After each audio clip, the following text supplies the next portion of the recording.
What's up, y'all? It's Mo. I just wanted to take the time to thank you for coming and watching and for supporting at least the series so far. But I wanted to give a little context because the first portion of this video was lost. So, this is an interview with my mother in law. We're going to have a very open and vulnerable conversation. So if this is triggering for anyone, please be aware. But again, I do want to thank you for the time and for you guys all watching. As me and my mother-in-law have a very vulnerable and tense conversation. Again, thank you. I hope you enjoy. Please subscribe, share the video. If you did enjoy, leave a comment about your favorite part, and then I'll catch y'all in the next video. Thanks. One of my siblings, my other sibling lived down the street. I have 4 siblings, just to be clear. My one sibling is my step sibling, lived down the street. My brother underneath of me, who I'll just say J1, he grew up with me. He and I have the same father. We stayed with my grandparents, and I grew up with 2 of my cousins in the home. And I would say my childhood with my grandparents, it was a pretty cool. I played sport. I'm an only girl, so I'm very tomboyish. Let me see, is it anything that I'm super proud of? No, it's nothing that I didn't do as a child. Were your parents together? So my parents were not together. My father, he left his first wife, and my mom didn't marry him, but they had a common law marriage. I am my father's second child, only girl. I'm my mother's first child, only girl. And then my mother has 3 other kids after me. Well, actually, she had 4 kids after me.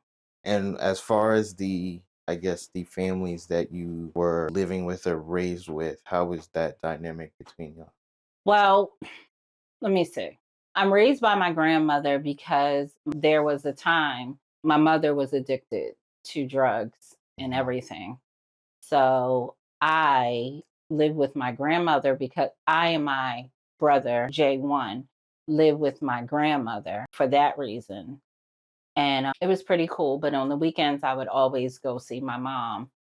And that's where my other 2 brothers, J2 and 3, live. And that was predominantly in Baltimore City. You mentioned your mom a lot. Where was your dad at? My dad was everything. My dad was the coolest person in the world. My dad, up until he died, was my best friend. I am a big part of me. I like to describe myself as a equal mix of my mom and my dad. I look exactly like my father. I am tomboyish.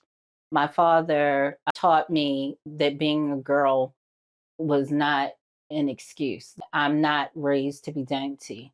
I'm raised by a man, and I think that's part of the reason why I'm tough or described as tough. In that sentiment, how does that parenting style come out as far as him parenting you not to be Well, my dainty? opinion in my mind, my dad raised me so let's back up. So my dad took custody of me when I was 5. I have a brother who is 3 years younger than me.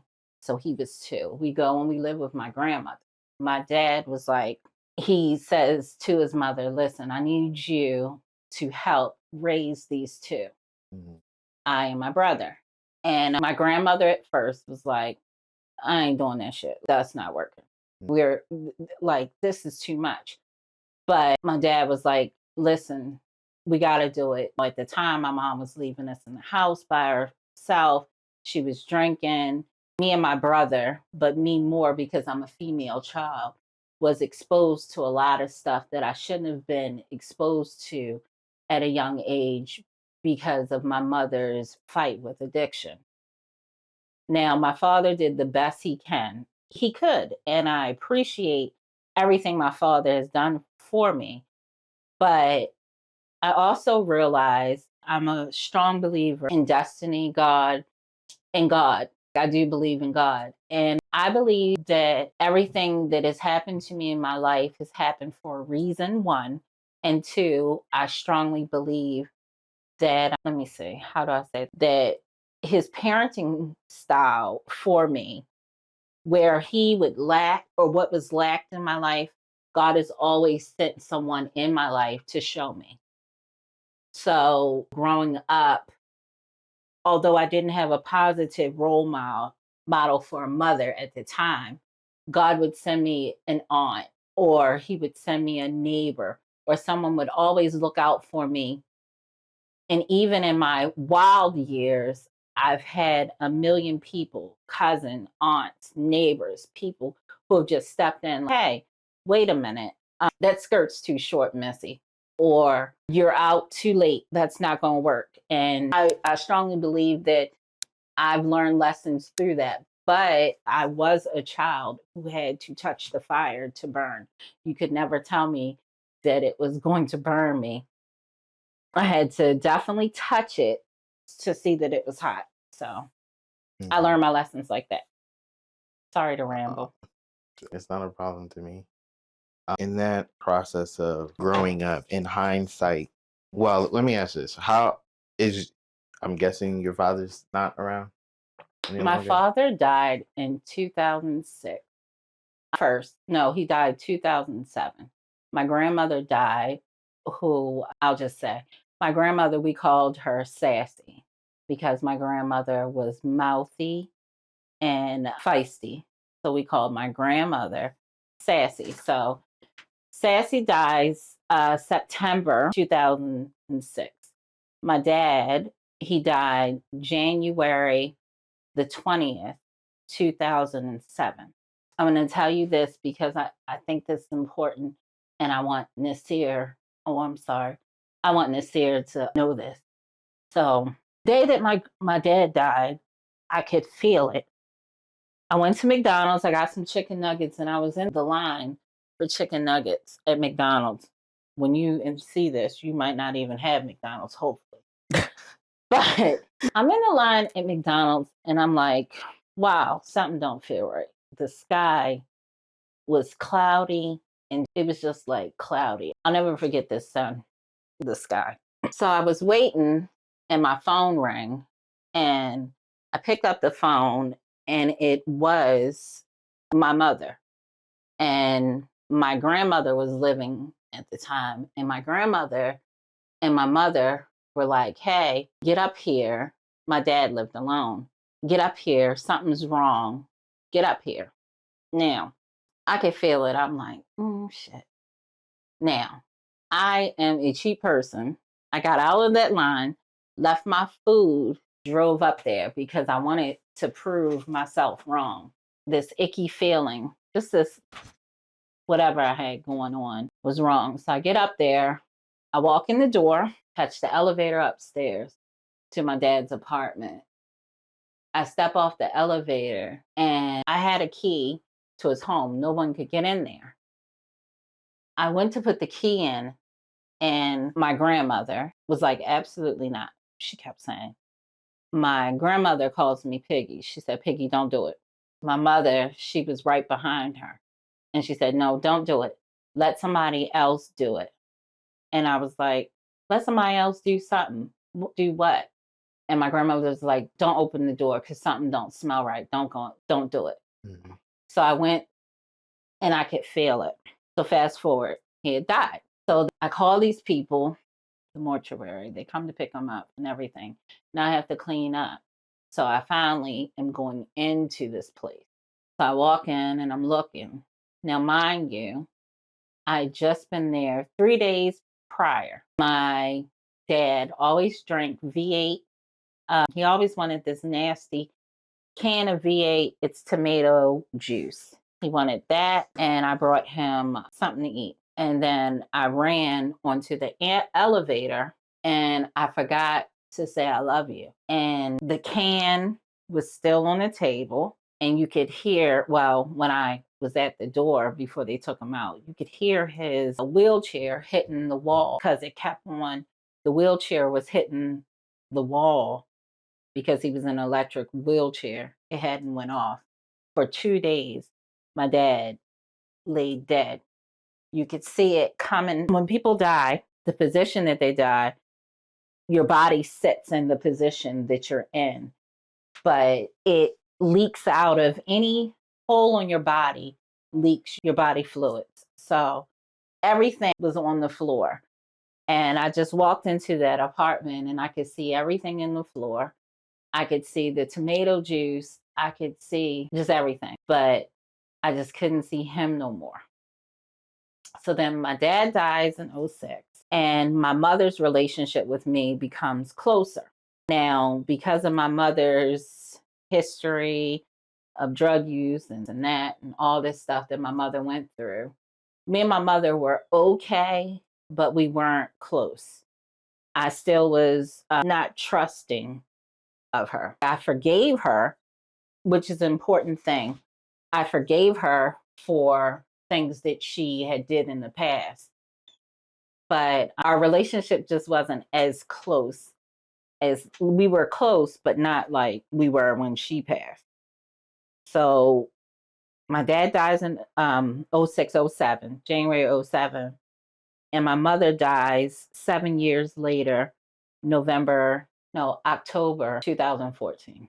When it comes to specifically your father, what is something that you wish you would have told him, informed him, a secret you wish you would have gave to him, anything of that sort? Just something to release off of yourself before his passing. What would that have been? Nothing, because I told later on in life, before my father passed, just my father, I have told my father everything. I literally told my father everything that's ever, anything in my life. Me and my father did not have a relationship where I lied to him. Matter of fact, I didn't lie to my father about anything. So my father was very clear about everything. You said later on in life. How later do you feel like that started, where it was just an open book? So when I was 20, so I started having kids when I was 18. So I had my first daughter, and then I go through a whole bunch of things over my first daughter.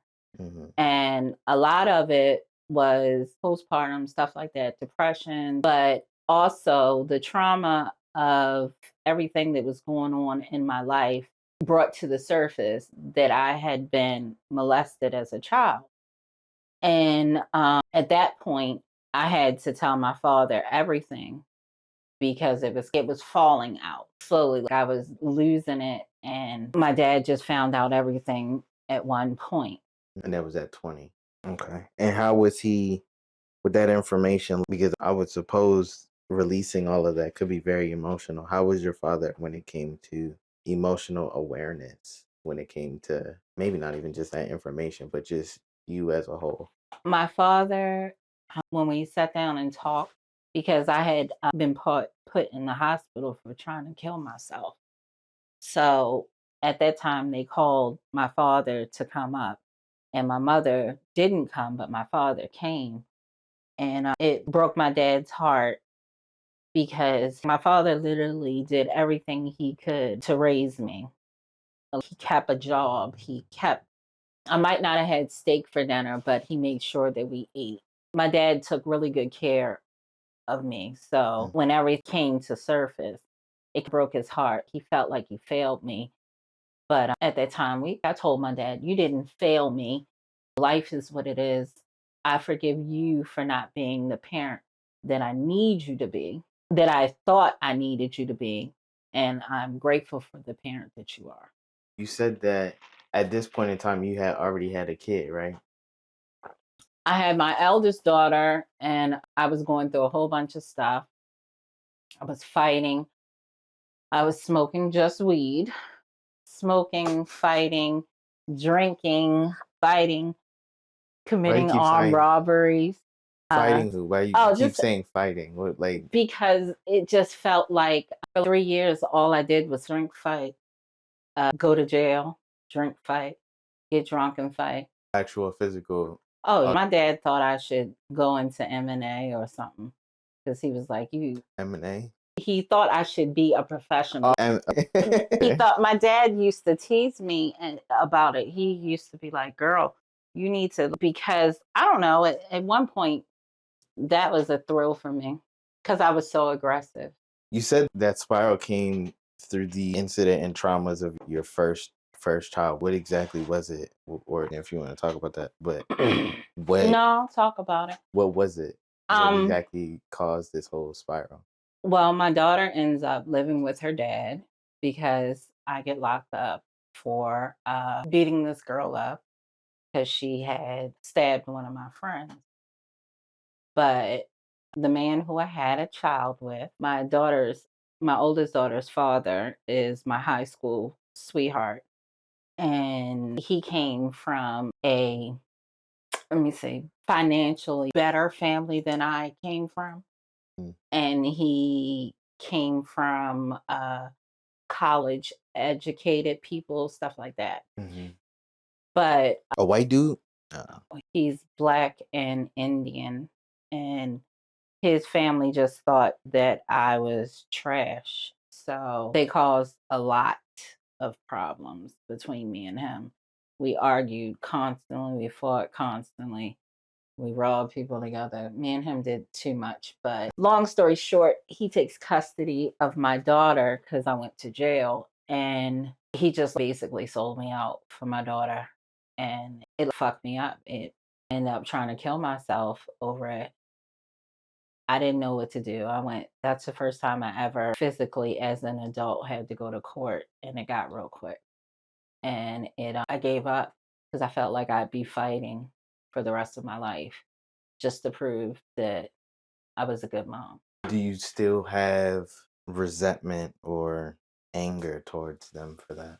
No, I really don't, because I believe that due to the fact of my daughter's her disability isn't the reason why she's undesirable to be around.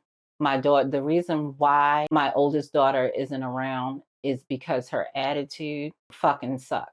She has developed her father's attitude. She's very disgusting. And to be around her, first you'll look at her disability. But when you hear her talk to you and talk down to you, which is something that she's been taught how to do, you'll forget that she's disabled. And you'll remember that my oldest daughter just has this way of it's a mouth on her. She doesn't know how to talk. She gets very nasty. But if you were in the dark and someone was saying these things that she says to you, you would automatically punch. But if you would actually see her, my oldest daughter is only 4'10". She's 4'10". She's under 120 pounds. She has cerebral palsy and she's just mouthy. She says anything out of her mouth. She speaks as an entitled child. You said taught. What do you mean taught? Why do you think that was something taught to her instead of something Because when I created from started her? dating her father, that is the same way he was. He would talk down to people. Well, he would definitely talk down to people. It's an entitlement that he had, even when we were younger. I dated him 10th grade, 11th grade, 12th grade, and then after. He's actually the cousin of one of my best friends at the time. And he was always mouthy, just always mouthy, he always had the best clothes, cars. He sold me out for best clothes, best cars. He always had money, all that kind of stuff. He was very classy and cute. Everyone thought that he was cute. I thought he was cute too, classy, but I don't know. So that's the one child. How many children do you have in total? I actually have four. You want me to tell you about the rest? Yeah, I would love that. So then, all right, Brianna did. So then it goes on to Tatiana. My daughter Tatiana. How old were you when you had her? So my kids are all 4 years apart. So with Tatiana, I have Tatiana right I have her 20, I believe I'm 22 when I had her. Tatiana is, I met Tatiana's dad at a fast food restaurant. And I didn't even, we were going out to this nightclub and I would see dancing and he would see me dancing. We had little cliques.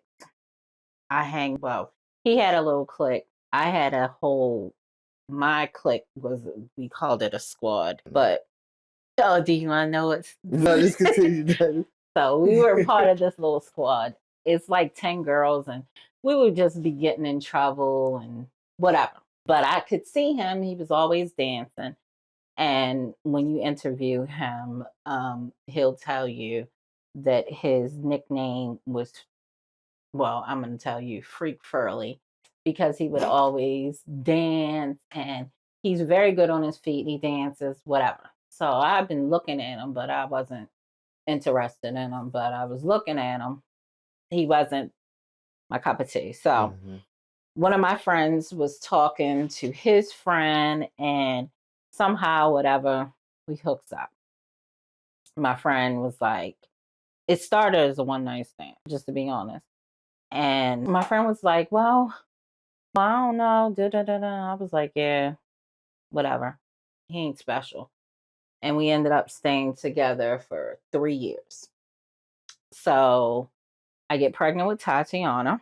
And let me see, what can I say about Tatiana? Tatiana is the child that made me grow up. Tatiana is the child that, because she's the first child that was all mine. She was like, she's the child that made me want to live. Tatiana was like, when I got pregnant with Tatiana, I stopped everything. I literally dropped everything for her. No more smoking weed, no more going out. I have to have a job. No more this, no more that. Because, well, I was having Tatiana and I've expressed it to her, but she literally is the child that made me want to clean myself up, to not end up, some of my friends ended up. I didn't want to, I was smoking weed, and if I would have kept on the track that I was going on, it wouldn't have ended well. You get what I mean? I would have got deeper into it. Maybe I could be on stronger drugs or doing weirder shit. I could have been a stripper if I didn't have her. You know what I mean? I could have had all this shit. I could have been a video vixen. But Tatiana, just the day that she was born, I just, oh my goodness, I'm so in love with this girl. She has always been everything to me. I absolutely love her. So we have Tatiana, and all my kids are born in the same month, but they're all 4 years apart, except for the last two. Tatiana's my second. Then I have Latrell. Now, Latrell, he comes into, Latrell and Lorenzo have the same dad. Tatiana has her own dad. My oldest daughter, Brianna, is my high school love's child, and she has her own dad. So it's one, two, three. And these two have the same dad. The boys have the same dad. So Latrell's dad, I met him. There was a fight at this nightclub, and me and one of my girlfriends were there. Her name's Neek. We were there. So me and Neek, we were there, and we're just outside the club, just looking around and stuff like that. Club had let out. So we're sitting in the car, we're watching dudes and stuff like that. And he approaches, and I'm looking at him. He was tall. At the time, there was this rapper. His name was Ludacris, and he was like everything. He was tall, and I had a infatuation with Ludacris, and it's this other guy. He's from Texas. His name is Slim Thug, and I just had an infatuation with him. So I was like, oh my gosh, he is so cute. So he was talking, and he had that. I should have known he was retarded because he was talking slow. He was like, nah, all that shit. So I'm like, oh my gosh. So my girlfriend was like, do not talk to him, Tasha. And I'm like, what? I'm like, no, he's cute. So he's talking to me, and I knew his friend, and his friend was talking to her. So I'm talking. All of a sudden, they start shooting at the club. So I was sitting in the car. He like jumps in my lap and I pulled the door so that the people who were shooting and running from the shooting, no one would get him. So he was literally sitting on my lap and his friend was sitting in the back seat behind my girlfriend. So that's how our relationship starts. So we start off friends. So I'm infatuated with him. He has these, oh, excuse me, he has these big brown eyes. They're light. Oh my goodness, I'm infatuated. We, for months, we're like seeing each other. And I'm looking at him and he has a job and he's a nice guy. Da, da. All right, I like this guy. But something told me something was wrong. So I get into his car one day. I took his car and I look, and under the mat, it was a ring. So I was like, whose ring is this? It was a wedding band. I said, whose wedding band is this? So he says to me, oh, it's my dad. So I'm like, whatever. So we go and I'm like with his dad and I'm like, is this yours? So he was like, that's my dad lying for him. Was lying for him. Whole family. So then he pops up with 4 fucking kids. And I'm looking at his youngest son and I'm like, He pops up with 4 kids? What do you mean? he pops up. He comes to my house and he pops up. I knew he had kids, but he pops up with 4 fucking kids. I'm not even playing. 4 fucking kids. And I'm like, he told me he had kids. He never told me the age. So he pops up and he's like, I'm babysitting my son today. No, he says, I'm babysitting my kids today. So I'm like, oh. I said, all them your kids? None of these is your nieces and nephews? He's like, no. So the oldest at the time probably was 8. It was probably 8. 8, 7. Their ages were 8, 7, 3, and then 2. I'm like, 2. I was like, that's your baby? He was like, the boy, the youngest one is his baby. I said, shit, you'll never leave me with 4 kids. I was like, and you don't mess with their mother or nothing? He was like, no, I don't mess with her. I live with my mother. Whole time he was living with her. That's the one. He's living with her. And how that happens is I get pregnant with Latrell and I follow him. So me and my girlfriends, we go over there. We find out that he's married. I told you that. I won't even go into that. We find out that he's married and it gets ugly. The situation between me and him get ugly, but he ends up leaving his then wife and we stayed together for 9 years. Then wife? Wait, so the shorty that's coming? Nope. I thought no, that's he what, was I thought cheating that was the shorty on me with her. That's why I okay, keep saying how you get them is how you lose them. Gotcha. So that's the father. And then Lorenzo, I didn't even know I was pregnant with Lorenzo. Lorenzo just snuck it in on me. I've heard that. I've heard that a good time. What? Sneaking baby? I guess I was told that you thought you were sick. I thought I had the swine flu. I thought at the time it was this thing called the swine flu. And I was working at a deli and swine flu came predominantly from pork. And because deli meats have pork in them, I was like, because I was actually in school to be a medical assistant. I had just finished school. So I'm like, why am I getting sick? I took several pregnancy tests and I was pregnant with Lorenzo. Not that I wasn't happy, but it seemed like the story of my life is every time I'm getting myself together, I get pregnant. For 16 years, that's what I did. Every time something good was happening, I got pregnant. I guess. Life. So how did you first feel when you found out or was figuring out that your prized child, well, first of all, before I even get to that, because I have some other questions about some of this stuff. Okay. So what age do you remember your daughter dating? When did Tatiana start dating? Tatiana started dating at 7th grade. She was dating in the 7th grade. Tatiana's first boyfriend's name is L, initials are LF, and she was infatuated with him. He was a little dancer boy. He was part of a little dancing group, and she loved him. He's passed now. He was murdered, but she was infatuated with him, and that is actually the first person she kissed. When did she start dating the boy that I had encounters with? She started dating him in the 10th grade, and their relationship, in my opinion, let me just say this. That young man and is an important person because we went home. My grandmother dies in 2013, and we were living in this state. So we had to go home to take care of my mother. Mm-hmm. Tatiana got accepted for a really good school, but it meant that she had to do her 9th grade year at home where I'm from. So she was brokenhearted about that because her profession is what she's known that she wanted to do all her life.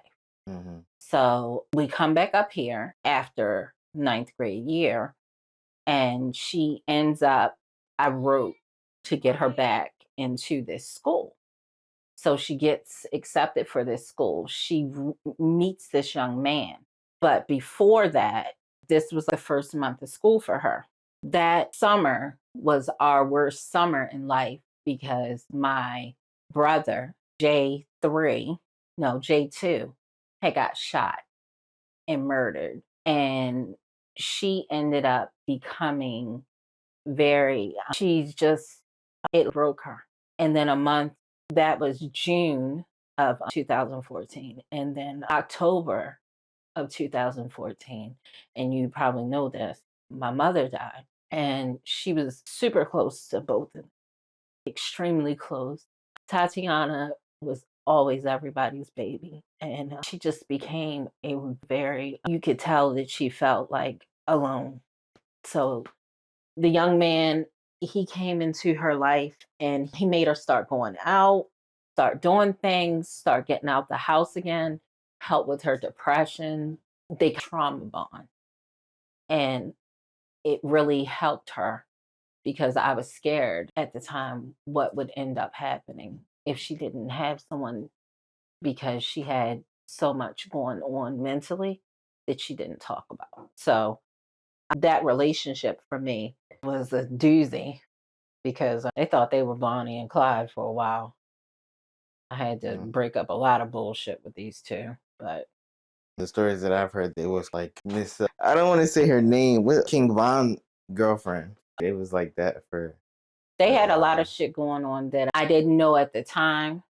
But toward the end of their relationship, some stuff started happening because her attitude changed so drastically that we ended up having a couple of physical encounters. We do, Mm-hmm. but it got really serious between me and her. And that's when she told you this stuff, or No, I'm nosy. oh. I totally read her stuff without her knowing it. She's a lover to death, but she's a damn nut. She can't help it. She writes down everything. She texts, she writes down all her shit. She could never do anything because she does all this. She writes all her shit down. She does. That's why I love her. But she outthink.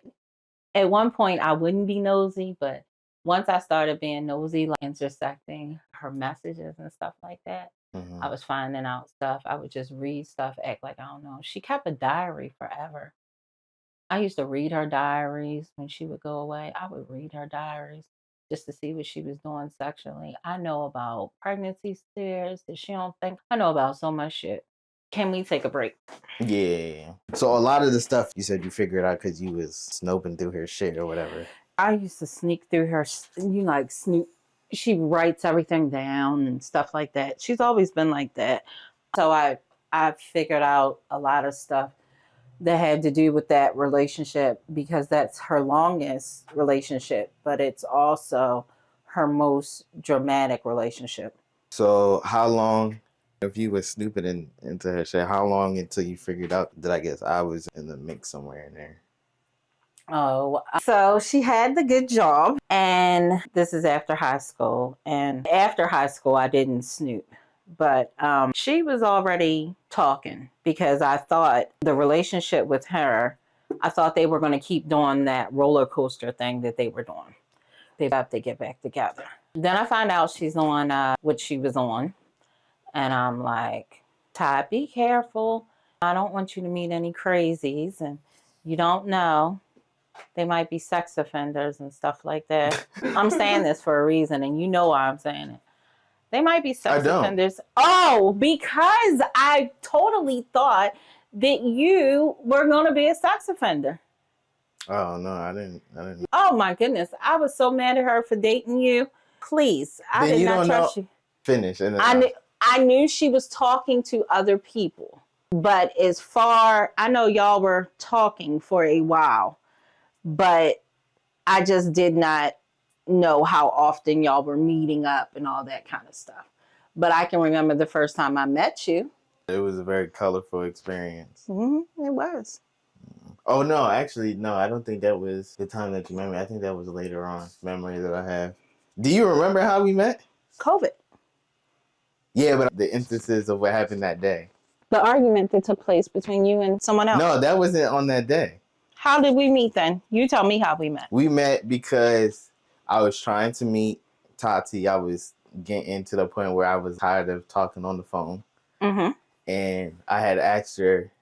When you came here and we played the games that we played and we sat here and we talked and stuff like that. Then you come back after the argument. Cause we played games the day that I was here? Oh. The first day? No, I don't recall that. We did. We played. Yes, we did. That's not the part that I remember. But okay. Then next you came. It was the argument that took place. COVID happens. Mm-hmm. The pictures. You are way more mature than when I first met you. Just looking at you, you are way more mature. When I first met you, you were so snappy. You were an asshole when I first met you. I was like, oh, she is nothing. Yes! Oh my God, you were an arrogant fuck when I first met you. What did I do? My name is Mor. It doesn't matter, you can say it. My name is Morvins. What do you do? I do this. And what else do you do? I just do this. You just could tell that you were an arrogant asshole. You were very arrogant when I first met you. I was like, oh no, fuck no. I know she is not marrying. I know she is not dating him. And then... That's very interesting you took it that way. I wasn't trying to be that way, but... Well, can I tell... Let me tell you. I did not like you at all. Because you were an arrogant asshole. To me. I just did not like you. I could not believe that she would leave this person who had this job, who had this. But I will say that I apologize because now it all comes into play. You know what I mean? Comes into play in what? I understand why she left him alone, but I also understand y'all's journey more. And I commend her because it wasn't about anything more than love for her. But no, I did not like you at all. So at what point, I guess, did you... Yeah. Started liking you June. There's a date. There's an incident that I'm not going to talk about. June 20, when he was a baby. That's when I started liking you. He was born June, the year that he was born, is when I started liking you. Because I started seeing you in a different light. After you became a father, nothing was about you. And you had come to me. We had sat down, we had a conversation. You had asked me how I felt about marriage and would I be okay with you marrying her. And we had sat down, it was me and you, and I told you, oh, I'm sorry. No, you're fine. It's fine. I told you, you can marry her, but you got to promise this, this, and that. And you was like, and we have disagreements, but we have never had a disagreement that me and you cannot sit down for. And in concerning the person, my Grand King, me and you have never had a disagreement with the Grand King. So... I don't recall us ever having a disagreement. I mean, I don't know. We have never had a disagreement ever since we had that sit down conversation. We have never had a disagreement. But you said it was so that was the incident of us having that sit down?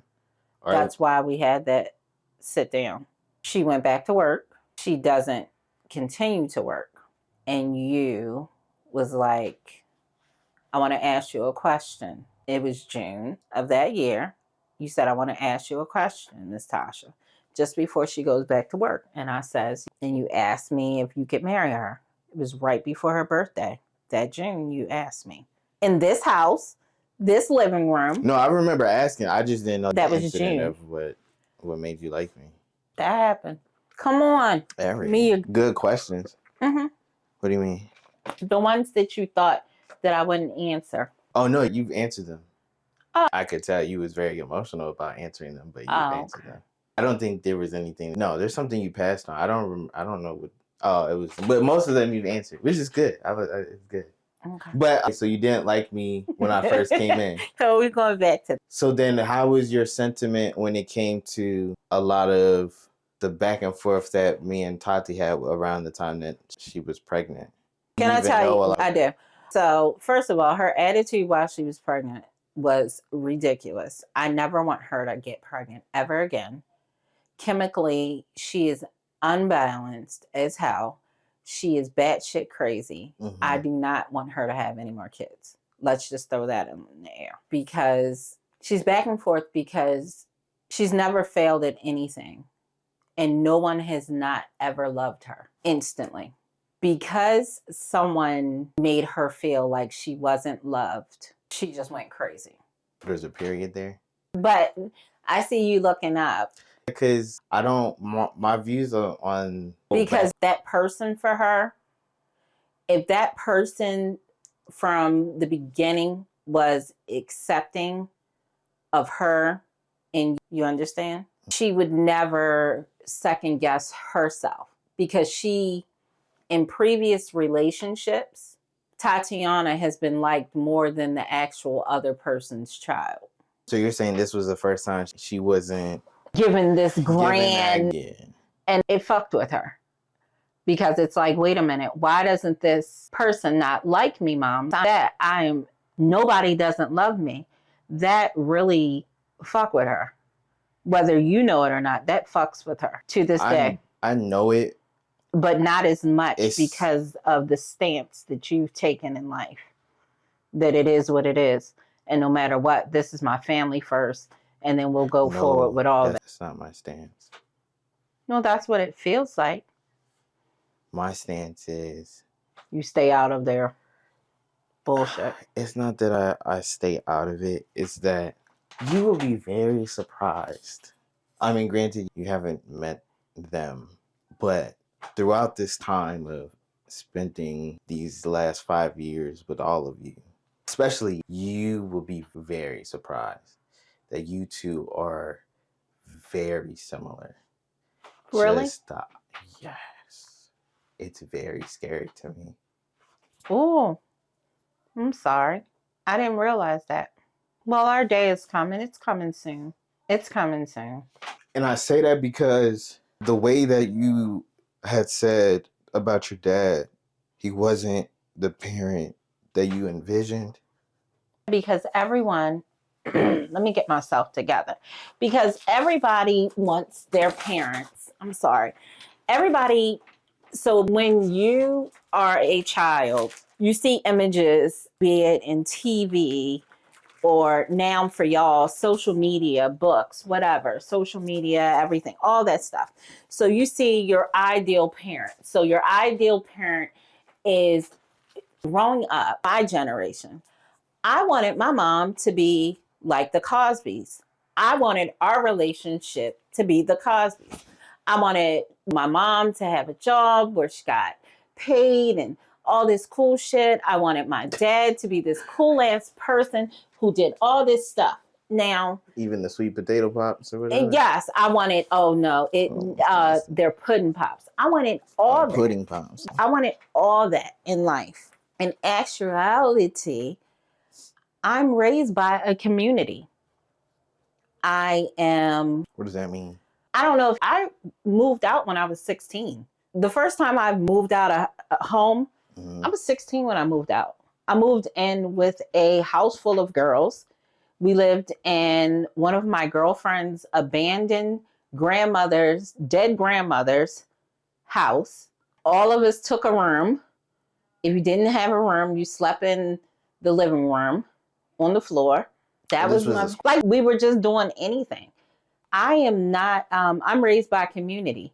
I'm raised by junkies, people on the corner. I'm raised by people who are just, God has put people, in my opinion, God has put people, has always put, when shit gets down for me, God has always put an example, good or bad, in front of me. It's almost like he hits me upside my head with a rock, literally. Because something will be going on and I'll be stuck. And then something will happen and I'll be like, oh, fuck no, it ain't going to be like that. Like that thing that I do that you hate, that I smoke. Do you know what has been coming in front of me, which is making me scared? That's like, I hear you, God, but I'm going to keep on playing. I now, not just the people, I now have coworkers who are dying from lung cancer. And they're people who I, like, it ain't that lady on TV with the hole in her throat. It's actual people who I know, who that shit, which means it's coming closer. God is trying to show me some shit. Mm-hmm. So now I'm starting to get nervous because I know I have to. It's like multiple people. Now I know I have to stop. Plus, I'm at that very tender age for a woman where a lot of shit is happening. I swear to me, I think I had a heart attack. What day was it? Some shit happened. I thought I had a heart attack. I can't get up fast no more. Oh, that's around the time I gave you the jar of whatever it was. My hands are numb. My toes are numb. Could be that. And then I already have asthma, but now it's getting cold outside now, and I can't freaking breathe. But anyway. Yes, back to what I was saying. 'Cause I don't want to. You don't want to miss it. I don't want to. I don't want to not say it. But I've come to realize that she did her best. Throughout doing this interview, I've learned a lot more that I didn't realize, which was very traumatic on her part. But she did her best. But you are the ideal parent that I would have thought of as growing up. But you guys are very. Are you fucking me? Why? No, I don't know. Tell me why. Because it's the fact that. Because let me tell you, I think that I am a fucking horrible parent. Let me explain to you why I'm a horrible parent. I have didn't raise my oldest child because of circumstance. We won't get into that. Didn't raise my oldest child. Go off, I have T. Then I have Latrell and Lorenzo. I leave that relationship because of just shit. Mm-hmm. I'm sure she has told you about all this shit. I wake up one morning and I literally just leave these relationships. I am a single parent. I feel like I'm failing when it comes, especially to sons. I'm fucking horrible. I may have only raised one of my children correctly. Like one of my kids. If I drop dead today, I only feel like one of my kids will fucking be able to survive without me. That middle one, no fucking way. I think you cut yourself short. No fucking way. That youngest one will get with the program because she will make sure that youngest one gets with the program. I know that if I drop dead right now, I know that she will help that youngest one get it together. But that middle one scares the fuck out of me because I think that, especially with these last 6 months of shit that we as a family have been going through with this one, I don't know if this one will ever get it together. And if I die, I don't know. I think that this might be my junkie. I'm dead serious. No, I think this might be my junkie. I think you cut yourself short. And the reason why I say you would be the ideal parent is because the thing that I felt like I needed most importantly was to be able to be vulnerable and emotional intelligence. Those things I don't think I learned until this year. So a lot of the experiences, a lot of the things that happened growing up, again, mainly with my mother, I wasn't able to speak. I wasn't able to. I noticed that. Let me tell you something, Mo. And the reason why I have raised, now that part of me, you might be right. I wasn't like, my dad completely Those were things that my father taught me. Like, he listened a lot. He let it. So the one thing that I love that you do with my grandson, y'all, even though he technically isn't old enough to be making decisions and tell y'all yes and no, y'all give him a say so. I wasn't raised in a household all the time where I got a say so. Now I could bargain to my dad, but when stuff was going on with me, I had no control of it. You understand? So the reason why it took so long for my father to find out why I was fighting all the time, why I was drinking, why I was getting high, why I was doing all this shit, is because I couldn't come to him about all that. You get what I mean? I am super proud of the parent that you and her are, the parents that you guys are, because there is nothing this boy will not tell you. Be it if he chooses to date dogs and cats, which we hope not, or if he just does this, he will be able to talk to you. And I'm very proud of y'all for that. Y'all give him a choice. And if he ever tells y'all that an adult doesn't feel right to y'all, y'all are like, fine. You're like, oh, you don't want to go over there? Cool. I appreciate y'all being like that, because that will stop. For me, that stops a lot. I don't know. You don't say it now, I but you'll don't say see. it later. He will be a more open child. Y'all do allow him to have emotions. And y'all do respect the fact that he's a man. One thing that What? he's a man. He's a little man. He's going to be a black man. And, well, African American, black, however you say it.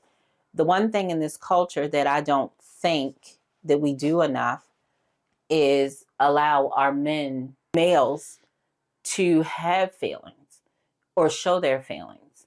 For all my kids, maybe too much, as you call us, the naked family. So when stuff is going on, usually in our family, we talk about it. What do you mean? I don't want to tell you everybody's business, but when a certain person started shaving their pubes, it became a whole table talk, because it's like, well, wait, let's buy this. You know how deep our family is. We talk about everything. And it's because I never wanted my kids to learn shit somewhere else. You get what I mean? I never wanted them to learn stuff, because that's why we're going through it now. I would rather you to kick back, relax, get shit-faced drunk in my presence, so that I know that you're all right, so that I know that no one is that would taking... never happen. But I'm you saying would never see me like that. You don't. But I would rather, whatever it is, I would rather you try or do whatever you're going to do, or learn well, you're too old. But you see what I'm doing with this youngest one. I want you to learn your comfort level here, so that when you get out there with your so-called friends or in the world, no one can push you to a level where you're out of control. You understand what I mean? And it's just, I don't know. But go on. So all of that is, she's just the opposite. A lot of y'all background story is very similar. Y'all temperaments very similar. Your reactions is opposite. But if anything, you would be her if my grandfather wasn't very, and just the area that she grew up in, how the time, they were just very restrictive. So if she was able to also be more open, she would be very much like you. So well, I know she's a lovely person, because look at you. Do you not give yourself credit? Look at the king that she has raised. What? Do you have a Type-C charger? It's C on both ends. No. Lorenzo! I was taking... Look, is this a work? Look. Where you at? It's not on both ends. It would have to be on both ends. You got a Type-C charger on both ends? Both sides have to be Type-C. Let me take a break. Let me tell you, Daddy. Yes, thank you. I got it. What the fuck? But no, that's not my stance. That was never my stance. My stance from the very beginning was, and know it or not, I tried to raise her for that reaction. obviously not enough. But myself, I never expected them to like each other. My mother's never liked anyone, so I never that expectation for me But do to you get that. understand why your mother's never liked it from a mom's perspective? Let me explain. I Now have a I'm going kid, through it yeah. with them, and I get it. Y'all reaction was the exact same. So everything that you felt and went through. But it ain't gonna happen like that with that one, because no. No, I feel later on it could get there. Between her, your mom, and her, their relationship will get better as time goes on. Mm-hmm. But my opinion, which I'm telling you, this is my opinion. Both of them, Tatiana she is raised strong. You understand? Mm-hmm. So because of her father's miscomings, and she can do with or without so many people. But well, she's had a boyfriend's mom who didn't like him. But she never thought that she would have a baby and she felt like your mother did not like her. But now that we're going through similar but not similar, you understand? Mm-hmm. She gets it. So it's like, so she tries to be more understanding of Sexy Red. I can't be understanding of Sexy Red because my child ain't sexy. No, yes. So it's different in That's a that whole way, different. but Yeah. in the manner of being understanding because that's someone's son and first son. But your mom probably thought that she was Sexy Red. You understand? First meeting her, not by what she had and stuff like that. And because of your mother's religious beliefs and stuff like that, and some of the things that Tatiana has, let's be honest, Tatiana is a free spirit. Mm-hmm. You get what I mean? Mm-hmm. She just does stuff, and you'd be like, what is going on with this damn gypsy? But Gypsies. But I'm sorry, did my cigarette get No, on you're your nerves? good. But I do understand. I was telling Tatiana from the beginning, your mother, it will come a time where they will get along sooner than later. It's coming sooner than you think, a lot sooner than you think. They'll become understanding and more lenient toward each other. But that's their thing that they need to build together. If I'm being very honest, I've removed my hands from trying to amend or whatever, and I've told her that. Well, and but that at the end of the day, to be yeah, very honest with you, I really don't want them to be close. I really don't. I do. Go ahead and It's- ask me why. because I won't live forever. And that relationship coming to some kind of resolve and being easier benefits who? Benefits you. Yes, you're important, but you're shit compared to my grandson. Anything that's going to better my grandson, I push for. So they're going to have to resolve it so that if I'm not here, I know for a fact that my grandson still has that same type of relationship with his grandparent as he does with me, his grandmom as he does with me. I see you thinking. I guess, but It will resolve itself sooner or later because she's going to need someone. If I'm not here, she's going to need someone. And to be honest, I see you and her being together for a very long time. I think you're it for her. Y'all will go through highs and lows together, but y'all already been through highs and lows together. So I feel as though y'all probably will stay together. Y'all will be one of those cheesy ass love stories because y'all probably will stay together. She loves your weirdness. You love her weirdness. Lord have mercy. You love her corny jokes. She gets your corny ass. Y'all are perfect. she's not funny. She thinks she is. She's not funny. Shut up. Wait until you meet her dad and you interview him and see how fucking corny he is. You're gonna die. And how much she is like him. But don't say that loud because she'll stomp her feet. But I know it get there, but even if it does, most likely once it does get there, it would probably still be better than the level of relationship that I may have with them. Because in all honesty, I don't want to. I'm not getting personal with you. We're not getting personal. What I'm going to tell you is that forgive if this interview results in anything and you learn anything from this interview, because you asked to interview me, and I take it it's because you're trying to put some things together in your mind, some feelings. I'm just going to tell you, the most adult thing you can do in life is to forgive your parents for who they're not. Forgive your parents for who they're not, respect for who they are, and move on. My mother's mother, there is this club song that used to come on, and my mother's family used to call me unruly because I did not follow the rules. My mom said that I walked down the street.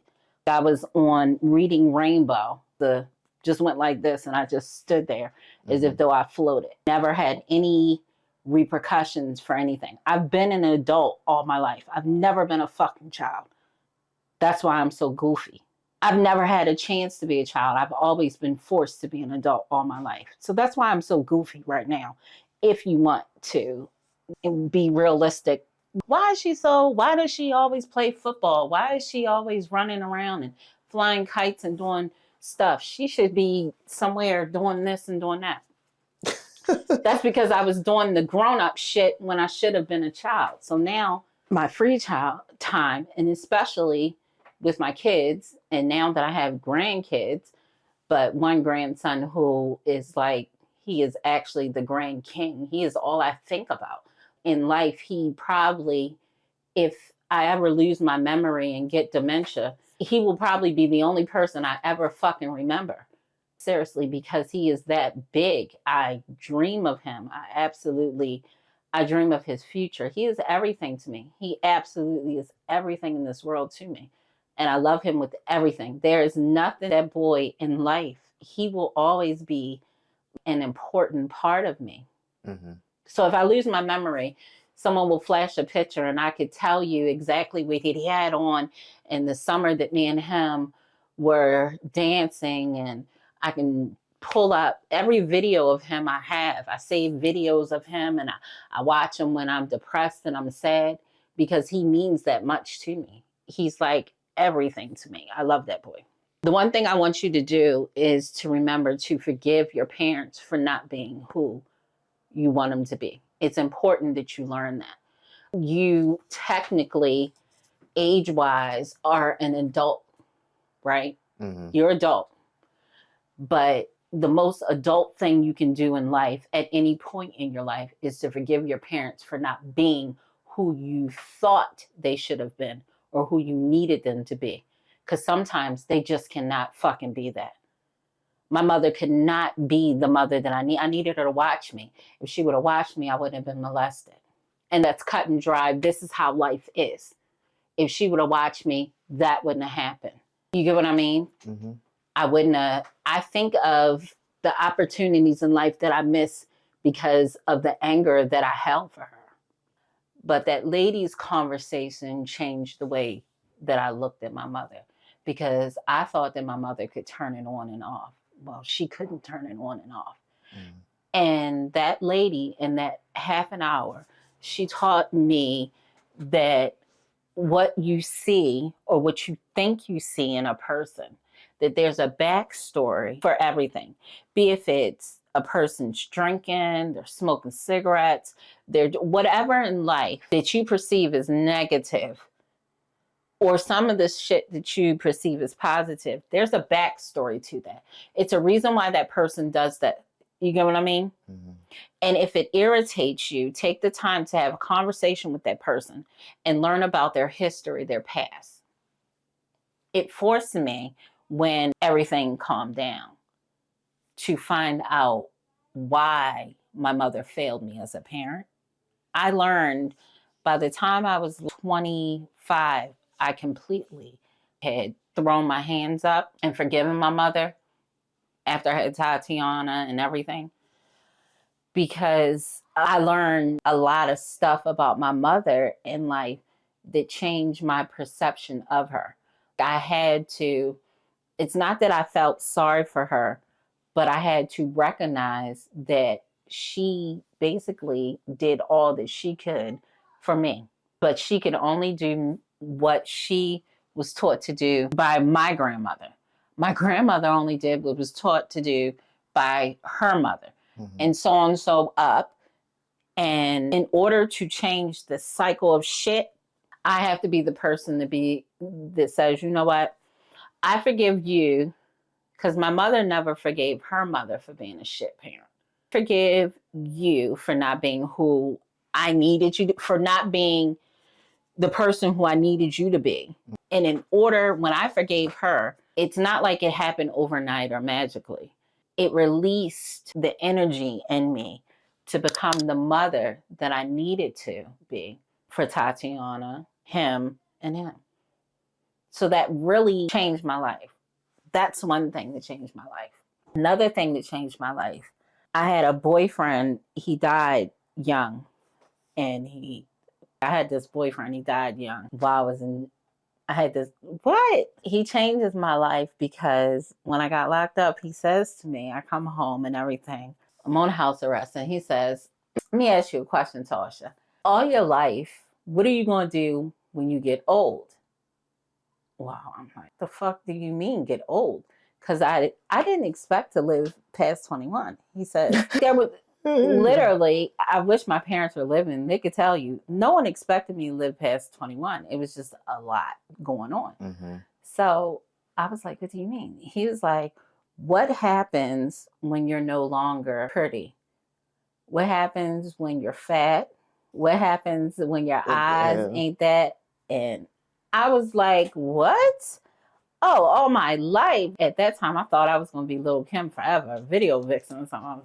I'm like, oh no, this is going to be forever, ever. He was like, you need to slow down. He told me this shit. He said, you need to slow down and decide what person you're going to be when you grow up. And I'm like, well, I'm 3 times 7. I'm grown now. And he's like, no, when you're seriously grown, all this is going to stop eventually. You ain't going to be pretty all your life, girl. You're going to be the hottest thing. I'm not going to be the hottest thing. After he died, I realized that he might have been right, that I would get old. I got wrinkles now. Hell, look at this gray hair. I thought my hair would be black, platinum blonde my whole life. Now I have gray hair. I never thought I would have grandchildren. I have a daughter who is smart as fuck. You know what I'm saying? Who is getting ready to get married. I have a son who drives me crazy, but he lived past 21. And where I come from, that is a big deal. I have a daughter who didn't have children when she was a teen. These are the things that I'm proud of. I have a son who gets on my nerves, but I don't read about him in the newspaper. You know what I mean? He's a gamer and he gets on my nerves or whatever he calls himself, but he's not dead. I have a lot of friends whose children have had their kids early. They've gotten addicted to drugs and shit like that. And it's just me, and I'm just proud of the little shit that I had. Oh my gosh. I've seen some shit in life. You'd be amazed. We'll sit down and talk about some bullshit at another time. But if you don't mind, can I bring my star in here real quick? Before that, yeah, we could do that. But before we do that, I want to end on a positive note. On a positive story. You brought up the squad.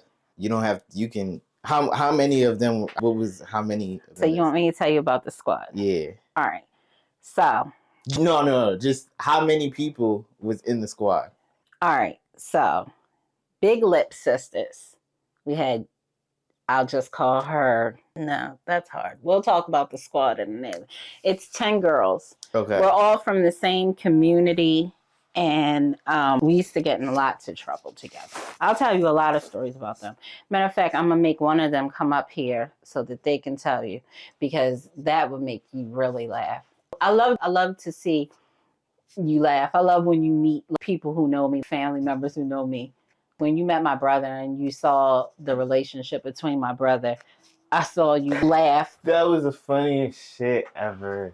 Because when my brother told you when he was fighting and I jumped off the porch and stabbed people, you were like, It was funny. It was like, seriously. So it's called the Trauma Squad, and it was like 10 of us. And we used to steal cars and rob people and, well, steal cars, rob dudes, some people, a little bit of this, a little bit of that.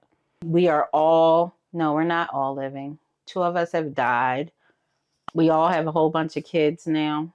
We've all lost kids now, except for, well, there's been kids lost. Mm-hmm. Our relationships of 10 people, I don't have any relationships with any of them anymore. You don't? No. And that's scratch that. So that's not that person. Who?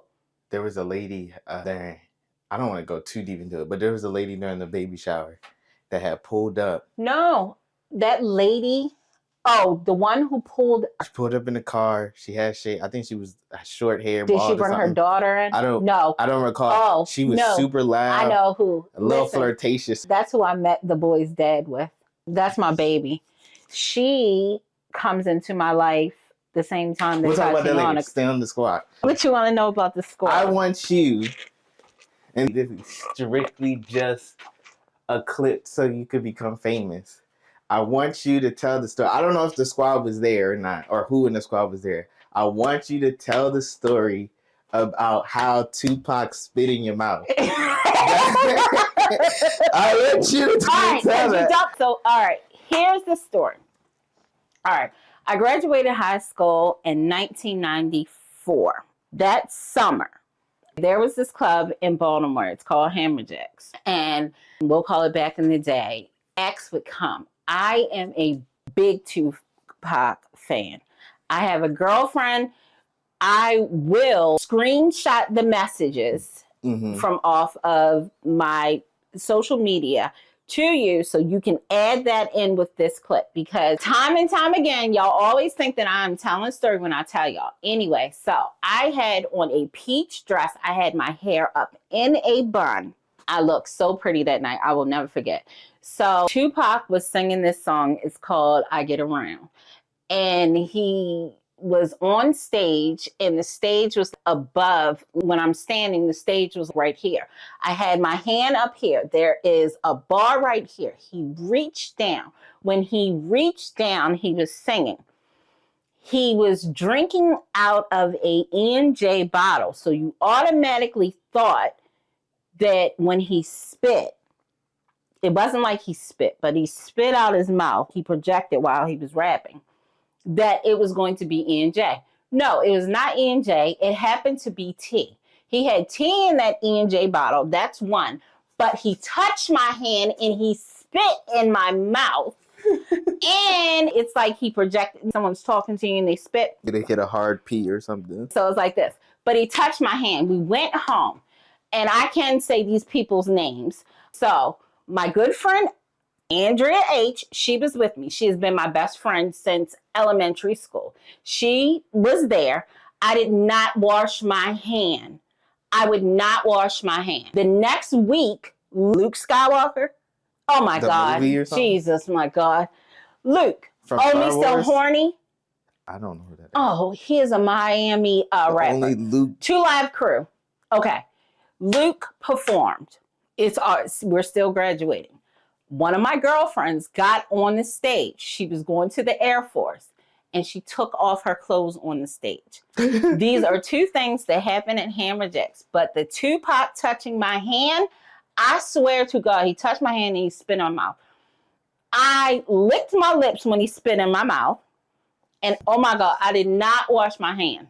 And I went to a DMX concert. Because you laugh every time. You don't believe me. It has been. I'm telling you, Tupac touched my hand, man. Y'all just don't know. It's not the Tupac touching your hand. It's just the spit in your mouth. He had tea. It was not even fucking E&J. I was so mad at him. But he had touched my hand, and I thought the world was... I did not know what to do with life. That was like... And my girlfriend was like, oh my God. I was like, he touched my hand. He spit in my mouth. You can send this to her. You can post that clip on... I'm telling you, he touched Facebook. My hand. It is so many stories, because you wouldn't believe some stuff that happened to me. You'd be like, no, Miss Tyler. Yup, that shit happened. He touched my hand. Because I'm going to tell you another thing. In Baltimore, it used to be this thing. It's called the park. It's Drew Hill Park. And then you would go from Drew Hill Park. If you wasn't at Drew Hill Park, you would go up.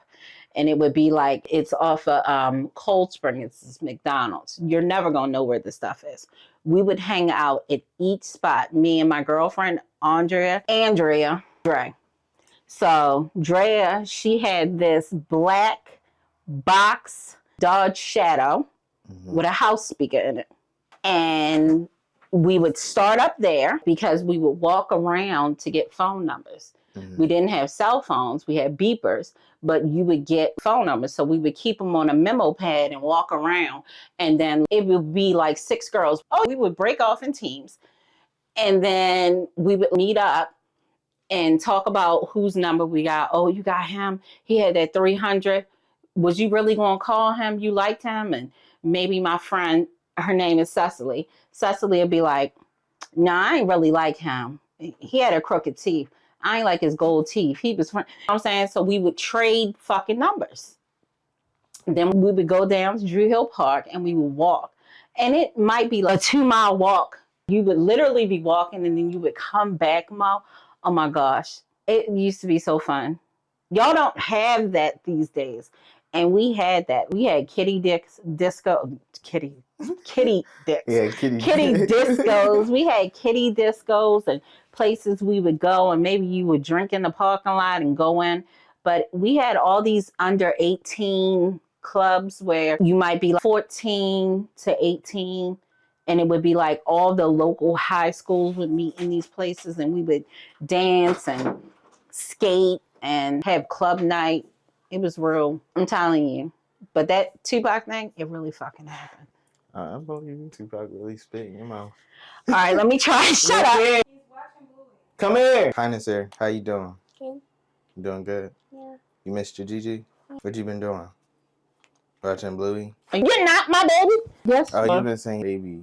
You're not a baby. No. Yes, you are. You is a baby. You don't want to tell anybody anything? But let them know how special you are. Say hi. And see it. And how old are you? Yeah.